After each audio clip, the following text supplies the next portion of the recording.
नमस्कार, मैं हूं मोहम्मद आसिफ और आप देख रहे हैं SPN 9 न्यूज़। एक महिला, एक लड़की आज हिंदुस्तान के सड़कों पे बेबस है।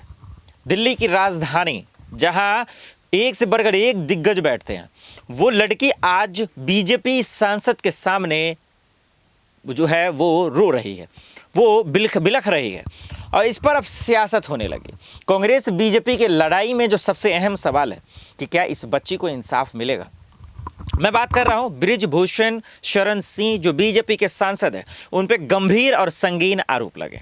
गंभीर ये कि उन्होंने खिलाड़ियों का 5 से 6 खिलाड़ियों का यौन शोषण किया, उन्हें प्रताड़ित किया, उन्हें मानसिक रूप से परेशान किया, उन पर जुल्म किया, उन पर आरोप और यही आरोप तमाम खिलाड़ी उस पर लगा रही हैं। ये खिलाड़ी कौन है? ये कुश्ती के तमाम खिलाड़ी हैं, जिसमें से कई जाने माने नाम है। एक विनेश फोगाट है और बहुत सारे ओलंपिक जीत चुके लड़के खिलाड़ी उनके साथ आज दिल्ली यानी देश की राजधानी दिल्ली में प्रोटेस्ट कर रहे हैं जंतर मंतर के आसपास। और अब सवाल इंसाफ को लेकर आ गया। कोई इस्तीफे की मांग कर रहा है, तो कोई जेल भेजने की मांग कर रहा है, तो कोई जो है कह रहा है कि ये आरोप ही गलत है। हालांकि बृजभूषण शरण सिंह ने साफ शब्दों में कहा है कि अगर मैं मुंह खोलना शुरू कर दूंगा तो सुनामी आ जाएंगे।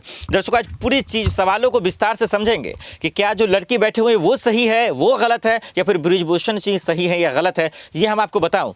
क्या वाकई में उनकी गिरफ्तारी हो गई? क्या WFI के पद से उनका इस्तीफा होगा? इन तमाम सवालों का जवाब दूं इससे पहले कांग्रेस जो एकदम आग बबूला है और इसके पीछे बता रहे हैं कि मोदी जी का हाथ है, बता रहे हैं कि केंद्र सरकार को 1 साल से पहले से पता था, इसके बावजूद वो चुप कैसे रहे। ये कांग्रेस की प्रवक्ता सुप्रिया सुरे ने किस तरीके से हमलावर हो रही है, मैं चाहता हूं कि पहले वो वीडियो देखें, फिर आगे इन तमाम सवालों का हम जवाब देते हैं। ये बहुत ही खास प्रेस वार्ता है और एक ज्वलंत मुद्दे पर है। और जैसा कि आप देख रहे हैं, मेरे साथ कांग्रेस पार्टी के नेता ही नहीं, वो लोग जिन्होंने भारत का नाम और हिंदुस्तान का परचम खेल के जगत में लहराया है, वो आज इस मंच पर हैं।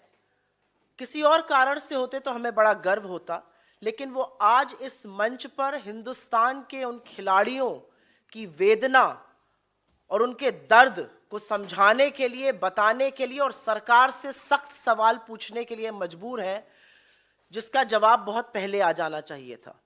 बहुत कुछ कहने से पहले मेरे साथ मंच पर कृष्णा पूनिया जी हैं, जो भारत की पहली वुमेन एथलीट हैं, जिन्होंने गोल्ड जीता था in track and field event, Arjun awardee हैं, पद्मश्री हैं। और मेरे बाएं पर मेरे भाई और विजेंद्र सिंह हैं, ओलंपियन हैं और तगड़े मुद्दों पे हमेशा अपना मत देते हैं और साथ में खिलाड़ियों के खड़े रहते हैं।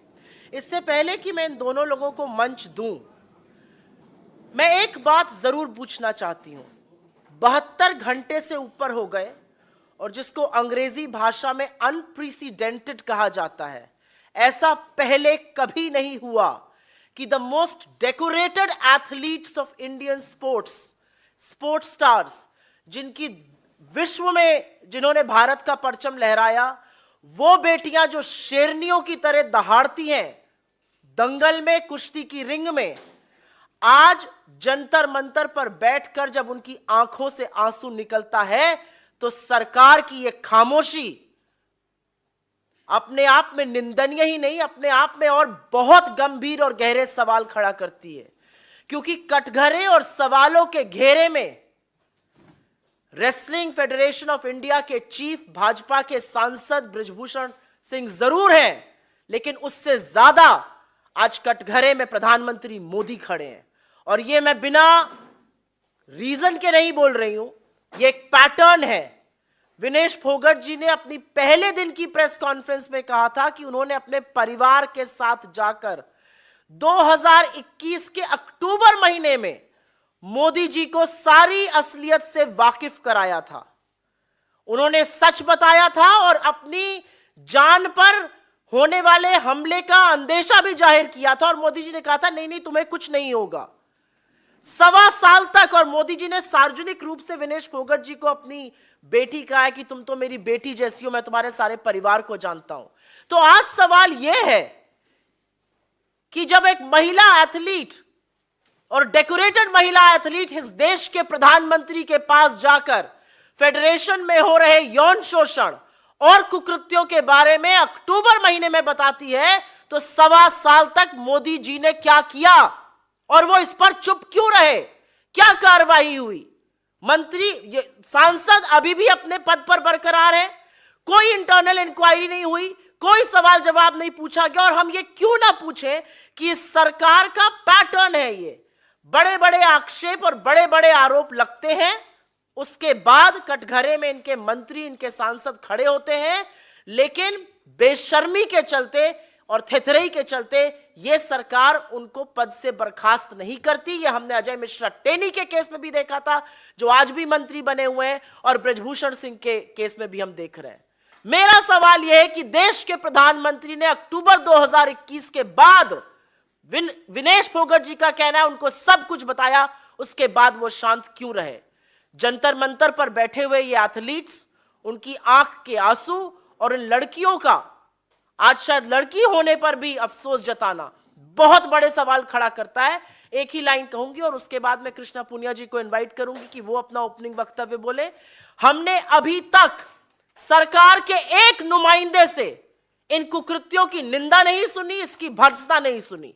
मेरी कोई आशा नहीं है कि इस देश की महिला और बाल विकास मंत्री, जो कि एक राहुल गांधी ट्रोल है, वो इस वाक्य पर एक भी शब्द बोलेंगी। भाजपा में कुलदीप सिंह सेंगर हुए, भाजपा में चिन्मय आनंद हुए, भाजपा में अंकिता ठाकुर का कातिल बैठा है, भाजपा में लखीमपुर चीरहरण के लोग बैठे हैं। ये क्या है भाजपा का चाल चरित्र और चेहरा? और क्या बेटी बचाओ वाकई में भाजपा से बेटी बचाओ का नारा था? क्योंकि ये सारे नारे आज पूरी तरह से खोखले हैं। क्या बेटी बचाओ और क्या खेलो इंडिया? आपके जो ध्वजवाहक हैं स्पोर्ट्स के, वो जंतर मंतर पर बैठकर ये बोल रहे हैं हमें यौन शोषण के लिए मजबूर किया जा रहा है। ये बात प्रधानमंत्री को पता है और इस बात पर पर्दा गिराया जा रहा है। आपने देखा, आपने किस तरीके से देखा कि सुप्रिया सुरेन साफ शब्द में हमलावर हो रही। अब आइए आपको आखिर में फटाफट हम आपको सवाल का जवाब दे देते हैं।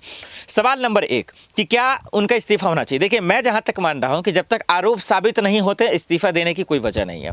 तो एक मतलब इस्तीफा इस तरीका ये है कि आरोप साबित होंगे तभी किसी को आप जो है बलात्कारी या देशद्रोही या कुछ भी कह सकते हैं।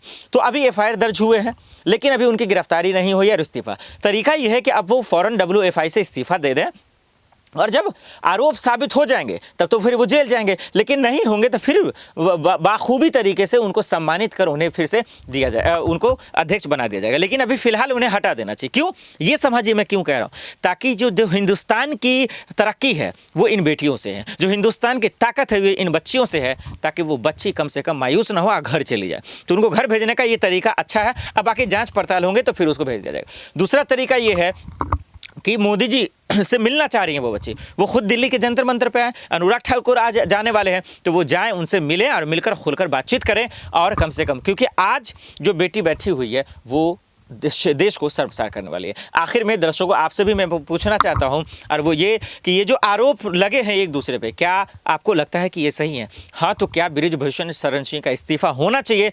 क्या उनकी गिरफ्तारी होनी चाहिए? हमें कमेंट कर आप ज़रूर बताएं, और इस लड़कियों की आवाज़ से आवाज़ मिलाकर ज़रूर आप कमेंट करें हमें, ताकि हम समझें कि कम से कम इनके साथ कौन खड़ा हुआ है। आज के लिए इतना ही, मुझे दीजिए इजाज़त और आप देखते रहे SPN9 न्यूज़। नमस्कार।